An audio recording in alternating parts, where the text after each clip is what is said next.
Yo les gars, j'espère que vous allez bien. Je voulais vous remercier pour les 20 K qu'on vient de dépasser, c'est un truc de malade, j'aurais jamais pensé. Et pour l'occasion, nous allons faire une vidéo très joyeuse. Je vais vous parler du végétarisme. On m'a posé beaucoup de questions sur Instagram en fait, et des questions qui reviennent assez souvent.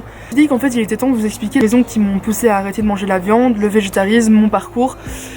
Et voilà, prenez un thé, prenez un petit café, posez-vous parce que je sais pas combien de temps ça va durer, mais je vais prendre le temps qu'il faut pour vous expliquer ça correctement. Et je sais bien que c'est un sujet qui est assez sensible, qui est assez tabou, le fait de parler du végétarisme, de l'industrie de la viande, mais vraiment je m'en fous complètement en fait. Vous avez le droit de savoir, on a tous besoin en fait d'ouvrir nos yeux sur ça. Et je vois pas ce qu'il y a de tabou en fait. Je vous force en aucun cas à devenir végétarien, à arrêter de manger de la viande.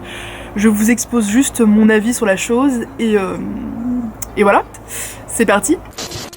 Déjà, j'ai jamais aimé la viande, j'ai jamais été une grande fan de viande. J'aimais beaucoup le poulet parce que c'était pas rouge et c'était pas aussi épais que le steak, mais j'ai jamais été une fan de viande rouge. Enfin, la viande ça m'a toujours intriguée, je me suis toujours demandé ce qu'il y avait derrière, même si je savais très bien que c'était un animal mort. Je me suis toujours demandé comment ça se passait et pourquoi on voyait jamais d'image, pourquoi on n'en parlait jamais en fait. À l'âge de 14 ans, j'ai commencé à me renseigner, je posais des questions à mon père parce qu'en fait mon père il a fait une école de boucherie et du coup j'ai commencé à l'âge de 14 ans à lui poser des questions sur comment on tue une vache, comment on tue un cochon, enfin des questions comme ça que d'habitude des enfants de 14 ans ne posent pas. Ça me perturbait, clairement ça me perturbait. Vers 14-15 ans, j'ai commencé à regarder des vidéos d'abattoirs et clairement à me poser la question est-ce que c'est vraiment nécessaire de manger de la viande? Est-ce que je veux vraiment infliger ça à un être vivant? Ça m'a pris du temps parce que j'avais 14 ans et là j'en ai actuellement 18. J'ai commencé à être végétarienne en avril, donc j'avais 17 ans à ce moment-là. Mais clairement, ma prise de conscience a pris 3 ans, ce qui est en soi énorme. Parce qu'en fait la viande, elle est clairement ancrée dans notre culture. Mes parents m'en ont toujours cuisiné et je me rappelle d'une fois, je venais de regarder un documentaire dans les abattoirs. Et clairement les cochons qui se faisaient égorger, ça m'avait dégoûté et je me rappelle être descendue en bas, c'était l'heure du dîner et on mangeait un plat froid et mon père avait préparé des roulades de jambon et ça m'avait juste dégoûtée. Donc voilà, pendant 3 ans j'étais consciente, j'ai commencé à me renseigner de plus en plus et j'arrivais pas à sauter le pas en fait, parce que la famille, les réactions, l'entourage, enfin vous voyez toutes ces choses qui font que c'est un peu difficile d'arrêter et de s'imposer. Et puis est arrivé un jour où je suis partie en Grèce avec mon école. Et le dernier jour de ce voyage, on est allé dans un marché de viande en fait et l'école nous avait pas du tout prévenu que ça allait être un marché de viande. Et clairement on est rentré dans ce tunnel de la mort, clairement j'appelle ça comme ça, abominable, c'était répugnant. T'avais tous ces corps de chèvres qui pendaient de tous les côtés. Le marché était interminable, c'était un marché couvert. Tout ce sang, les boyaux qui pendaient, les cœurs, Et genre, avec mes potes, on était juste en mode... C'est quoi ça en fait? Enfin, c'est vraiment ça qu'on mange, ça pour au final avoir un bout de viande dans la bouche. Et je me rappelle du bruit des haches et les bouchers s'amusaient à prendre des boyaux, à nous les amener comme ça devant notre tête et... Ah, c'était vraiment immonde. Et on est sorti de ce marché et clairement, à partir de ce jour-là, c'était le 14 avril 2017, à partir de ce jour-là, je me suis dit, plus jamais je touche à la viande. Ça m'a dégoûtée. J'ai complètement arrêté de manger de la viande du jour au lendemain. Puis c'était plus un défi avec mes amis, voir si on allait tenir et si on allait vraiment réussir à le faire. Au final, on est le 24 janvier et je n'ai toujours pas touché à un bout de viande. J'ai plus envie de donner de l'argent à ces industries de merde et j'ai plus envie de participer à cette barbarie. Et on a des chiffres, il y a 1900 animaux qui sont tués chaque seconde. 60 milliards d'animaux par an, enfin je sais pas, genre 60 milliards, dont 900 millions de volailles, 17 d'ovins et 24 millions de porcs tués chaque année. Enfin je sais pas si vous vous rendez compte en fait de la quantité. À partir du moment où je me suis dit que je mangeais plus de viande, j'ai quand même continué à à manger du poisson. Donc en fait j'utilise le mauvais terme, excusez-moi, on va dire 7 mois j'étais pesco-végétarienne, donc j'ai continué le poisson pour une question de facilité pour ma famille. Et déjà leur dire que j'étais végétarienne c'était un peu choquant pour eux. Alors leur dire en plus que je mangeais plus de poisson, c'était un peu compliqué vu que c'était un peu la seule alternative que j'avais au début. Là j'ai complètement arrêté le poisson parce que je me suis dit, enfin au point où j'en suis, autant tout arrêter et vraiment mettre un point sur ça. Donc en fait voilà, je vais t'expliquer l'histoire de la galerie en Grèce. En fait c'est vraiment seulement la petite goutte d'eau qui a fait déborder le vase. Comme je vous l'ai dit auparavant, j'ai regardé plein de documentaires et je me suis vraiment informée sur la chose. Et donc sur la façon dont on tuait un porc, une vache, comment ça se passait, les élevages industriels. Et en fait il y a beaucoup de gens qui viennent avec des excuses, qui essaient de relativiser en disant que voilà c'est la chaîne alimentaire, c'est ancré dans notre culture. Et au final, bah, ils sont pas trop malheureux, ils vivent dehors, ils gambadent et après on les tue, mais ils ont quand même une vie assez paisible. Le problème c'est que en fait c'est plus comme ça, c'est plus du tout comme ça, les choses elles ont tellement évolué vite et en fait la consommation de viande a tellement explosé que les industries elles ont plus le temps en fait de faire ça correctement. Ils ont plus le temps, tout ce qu'elles veulent c'est produire un maximum à un coût le plus bas possible.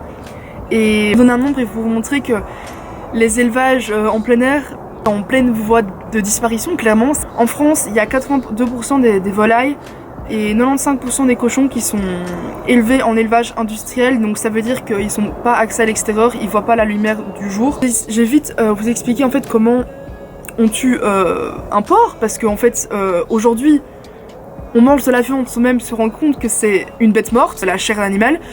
Clairement un porc, comment ça se passe? Là je vous parle pour la majorité, donc dans les élevages intensifs. Un porc, ça naît, pas du temps ça n'est pas à la lumière du jour. Dès leur naissance, on leur arrache les dents, on les castre et on leur coupe les oreilles sans anesthésie. Et ensuite, ils vont être nourris par leur mère qui sera entre deux barreaux, qui ne sera pratiquement pas bougée. Je vous mets des photos juste ici. Nourris par leur mère pendant 2 à 3 semaines. Et ensuite, pour qu'ils s'engraissent plus facilement, on va les nourrir avec des antibiotiques et des hormones. Donc quand ils ont dépassé le stade des 6 mois, on les tue. Comment ça se passe? La plupart du temps, ils sont électrocutés. Faut savoir que, comme je l'ai dit auparavant, les industries, elles ont plus le temps. En fait, elles doivent tellement produire qu'elles ont plus le temps de vérifier si le porc il est encore conscient ou pas. Et la plupart du temps, il l'est encore. Ensuite, alors qu'ils sont encore pour la plupart conscients, nous les jetons dans de l'eau bouillante pour que leur peau se ramollisse, qu'on puisse les égorger plus facilement. Donc voilà, on les pend par les pieds et on les égorge.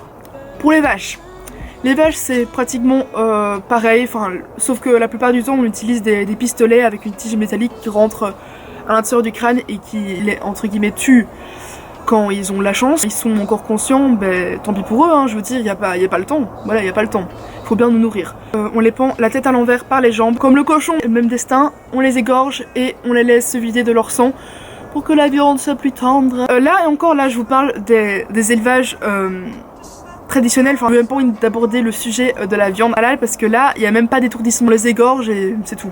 En fait, je vous explique ça pour vous montrer que c'est tellement con en fait d'en arriver là juste pour avoir un putain de bout de viande dans son assiette, pour avoir 5 minutes de bonheur. Ça triste tellement de me dire qu'aujourd'hui on mange de la viande quotidiennement, même plusieurs fois par jour parfois, sans même se rendre compte de ce que c'était avant, sans même se rendre compte que c'est un animal qui a été égorgé, que c'est un animal qui a souffert, que c'est un animal qui n'a pratiquement jamais vu la lumière du jour. On les considère même plus comme des êtres vivants, c'est juste un objet en fait. Clairement dans les abattoirs c'est des objets, c'est à la chaîne. Il y a les cochons, les vaches, les chevaux, n'importe quoi, ils ont un cerveau, ils comprennent en fait, ils savent ce qui se passe, ils sont pas cons.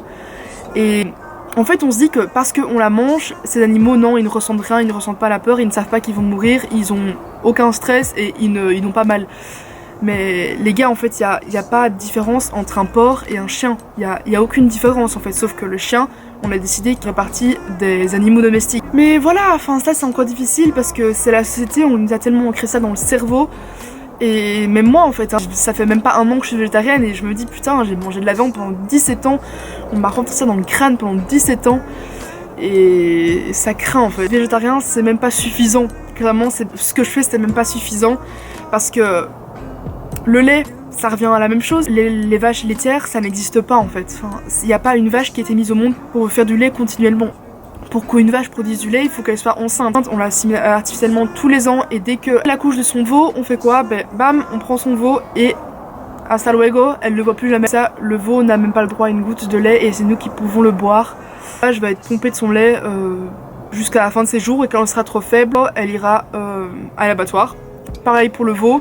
Le veau va être confiné jusqu'à ce qu'il atteigne l'âge de l'abattoir. Il sera aussi abattu parce que clairement on va pas le laisser vivre non plus, faut pas abuser.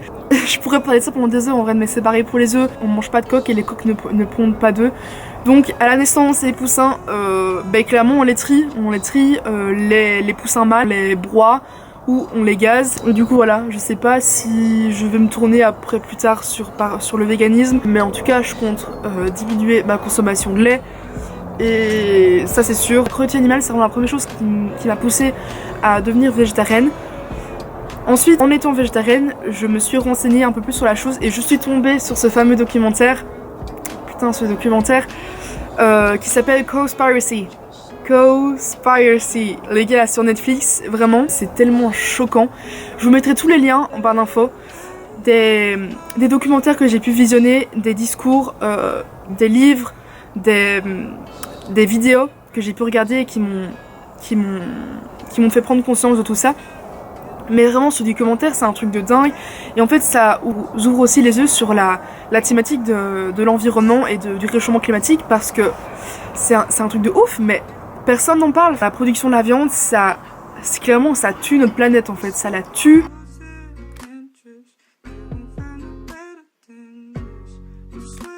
Et 70% de la déforestation est due à la production de la viande, de la contamination de l'eau. On va parler aussi du gaspillage d'eau potable parce que produire 1 kg de bœuf ça consomme des litres d'eau. Je vous mets un schéma ici pour que vous voyez.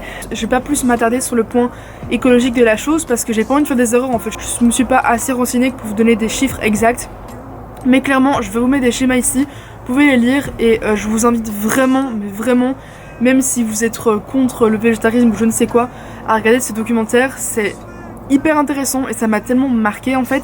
Donc voilà, tout ça pour en venir au fait que passer d'une alimentation omnivore à une alimentation végétarienne, c'est pas compliqué, je vous jure les gars, c'est pas compliqué. Pour vous dire, j'ai travaillé au Quick pendant 7 mois, je mangeais 200 burgers par semaine. Demain j'ai arrêté et je m'en porte très bien. Et je vous jure que c'est vraiment quelque chose qui au début peut paraître difficile, mais je vous jure que c'est tellement plus simple que ce que l'on pense. Et il y a tellement de manières aujourd'hui de remplacer la viande, trouver des protéines dans d'autres produits. Et d'un point de vue santé, je vous jure, enfin moi je me sens tellement bien depuis que j'ai arrêté la viande, je me sens libérée en fait. J'espère que ça t'aura renseigné un petit peu. Si vous avez des questions, mettez-les en commentaire et je peux faire une autre vidéo où je réponds à tout ça. Je mets tout en barre d'infos, toutes les sources, les vidéos que j'ai pu regarder, tout. Et je vous retrouve dans une prochaine vidéo. Hasta luego!